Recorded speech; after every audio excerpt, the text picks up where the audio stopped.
అందరికీ నమస్తే అండి. ఈరోజు మన వీడియో మోక్షద ఏకాదశి గీతా జయంతి గురించి. ప్రతి నెల శుక్లపక్షం కృష్ణపక్షంలో ఏకాదశి తిథులు వస్తుంటాయి. అన్ని ఏకాదశుల కంటే కూడా మార్గశిర మాసంలో శుక్లపక్షంలో వచ్చే ఏకాదశి, దీనినే మోక్షద ఏకాదశి అని అంటారు. అన్ని ఏకాదశులలోకెల్లా ఈ ఏకాదశి ముఖ్యమైనది. ఈ ఏకాదశి వ్రతాన్ని ఆచరిస్తే జీవుడు ప్రాపంచిక బంధాలు, ప్రలోభాల నుండి విముక్తి పొంది మోక్షాన్ని పొందుతాడని చెబుతారు. అలాగే ఈ వ్రత ప్రభావం వల్ల నరకానికి వెళ్ళిన పూర్వీకులకు కూడా స్వేచ్ఛ లభిస్తుంది.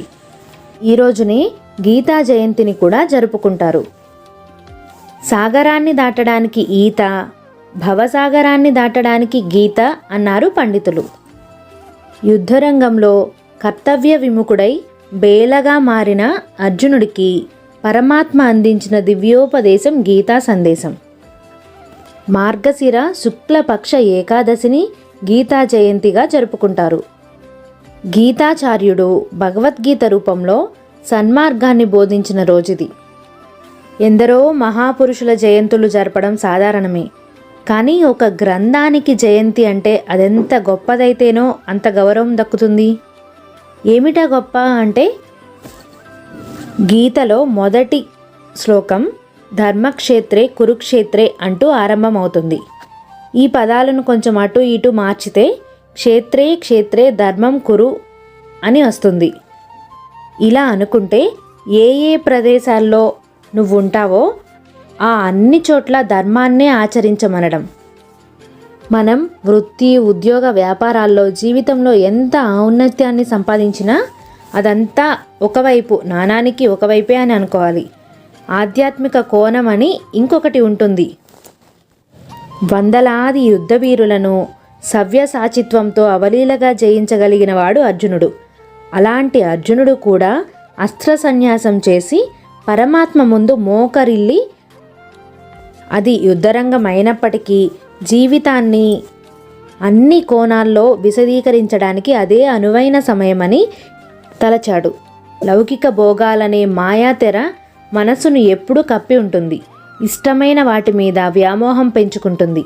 అది సరికాదన్నాడు శ్రీకృష్ణ పరమాత్మ. వ్యక్తులైనా వస్తువులైనా ఏవీ శాశ్వతం కాదు. ప్రేమ పెరిగే కొద్దీ వియోగ దుఃఖం అధికంగా ఉంటుంది. మోహం పెద్ద మానసిక బలహీనత. ఆ దౌర్బల్యాన్ని వదిలించుకోమని, సుఖ దుఃఖాలను ఒకటిగా చూడగల స్థితప్రజ్ఞత అవసరమని వివరించాడు. అలజడి నిండిన మనస్సుతో దుఃఖితుడైన అర్జునుడు గీత బోధ పూర్తయ్యేసరికి సందేహాలన్నీ తొలగి యుద్ధం చేశాడు. ఒకసారి లక్ష్మీదేవి శ్రీ మహావిష్ణువుని భగవద్గీత గురించి ప్రశ్నించిందట. అప్పుడు శ్రీ మహావిష్ణువు గీతని తన వ్యక్త దేహం అని చెప్పారట. మొదటి 5 అధ్యాయాలు 5 ముఖాలు, తర్వాతి 10 అధ్యాయాలు భుజాలు, 16వది ఉదరము, చివరి 2 అధ్యాయాలు 2 చరణాలని చెప్పారట. అటువంటి పరమ పవిత్రమైన భగవద్గీతను పారాయణ చేసే చోట పుణ్యతీర్థాలు ఉన్నట్టేనని భూమాతకు తెలియజేశాడు శ్రీ మహావిష్ణువు. గీతాధ్యయనం చేయడం అంటే నదీ స్నానంతో శరీరాన్ని, మనసును పునీతం చేసుకున్నట్లే. తెలిసి చేసిన, తెలియక చేసిన పాపకర్మలు గీతా పఠనంతో నశిస్తాయన్నది పురాణ వచనం. మన నిత్య జీవితంలో ఎదురయ్యే సందేహాలకి, సంశయాలకి, బాధకి, దుఃఖానికి అన్నిటికీ సమాధానం చెబుతుంది భగవద్గీత. మరణానంతరం వైకుంఠ ప్రాప్తి కలిగిస్తుంది. ఇంకా ఈ పూజ ఎలా చేయాలి అంటే, ఈ పూజ కోసం ముందు రోజు నుంచే ఉపవాసం ఉండాలి. దశమి రోజు సాయంత్రం అల్పాహారాన్ని తీసుకోవాలి. ఏకాదశి రోజు ఉదయాన్నే నిద్రలేచి స్నానాది కార్యక్రమాలు ముగించుకున్న తర్వాత పూజా రూమ్లో కానీ సపరేట్గా పీఠం పెట్టి కానీ చేసుకోవచ్చు. మనం ఈ రోజున లక్ష్మీనారాయణులతో పాటుగా లక్ష్మీనారాయణుల చిత్రపటం ఉంటే పెట్టుకోండి. లేదంటే వెంకటేశ్వర స్వామి, లక్ష్మీదేవి చిత్రపటాన్ని కానీ విగ్రహాన్ని కానీ ఉంచి పూజ చేసుకోవచ్చు. ఈ ఫోటోతో పాటుగా ఈరోజు గీతా జయంతి కనుక భగవద్గీతని కూడా పెట్టుకొని పూజ చేసుకోవాలి. భగవద్గీతకు కూడా పూజ చేయాలి. శ్రీకృష్ణ పరమాత్మ ఫోటో విగ్రహం ఏది ఉన్నా కూడా పెట్టుకోవాలి. అలాగే ఈరోజు శనివారంతో కలిసి ఏకాదశి తిథి వచ్చింది. చాలా విశేషమైన రోజండి. స్వామికి ఈ రోజున పిండితో చేసిన చలిమిడి దీపాలు మీ శక్తి కొలది 1, 2, 5, 7 ఎన్నైనా పెట్టుకోవచ్చు. ఆ చలిమిడి దీపాలలో నెయ్యి కానీ నువ్వుల నూనె కానీ వేసి దీపారాధన చేసుకోవచ్చు. ముందుగా గణపతిని పూజించి తర్వాత స్వామికి షోడశోపచార పూజ చేయాలి. అలాగే స్వామివారి అష్టోత్తరంతో పాటుగా లక్ష్మీ అమ్మవారి అష్టోత్తరాన్ని కూడా చదువుకోవాలి. ఈ రోజున శ్రీమన్నారాయణునికి ఒక్క తులసి దళాన్నైనా సమర్పించాలి.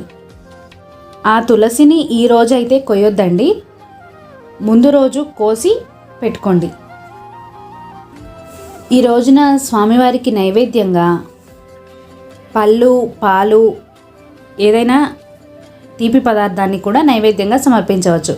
అలాగే ఖచ్చితంగా అయితే శ్రీమన్నారాయణుని పూజలో చలిమిడి, వడపప్పు, పానకాన్ని అయితే ఖచ్చితంగా నైవేద్యంగా సమర్పించాలండి. ఆ నైవేద్యం పైన తులసి దళాన్ని వేసి నివేదన చేయాలి స్వామివారికి. ఈ పూజ ముగించుకొని దేవాలయానికి వెళ్ళి స్వామివారి దర్శనం చేసుకొని రావడం మంచిది. ఆ రోజంతా కూడా ఉపవాసం ఉండగలిగిన వారు రోజంతా కూడా పాలు, పండ్లు తీసుకొని ఉండవచ్చు. అసలు ఏకాదశి ఉపవాసం అంటేనే రోజంతా ఏది తినకుండా ఉండడమే. ఇక ఆ రోజు సాయంత్రం పూజ అయిన తర్వాత భగవద్గీతను పారాయణం చేయాలి. ఈ రోజు నుంచి మొదలుపెట్టి గీతా పారాయణం రోజుకి 1 శ్లోకం చొప్పున సంవత్సరం పాటు చేస్తూ ఉంటారు. ఇక సాయంత్రం పూజ అయిన తర్వాత కూడా రాత్రంతా కూడా జాగరణ చేయాలి.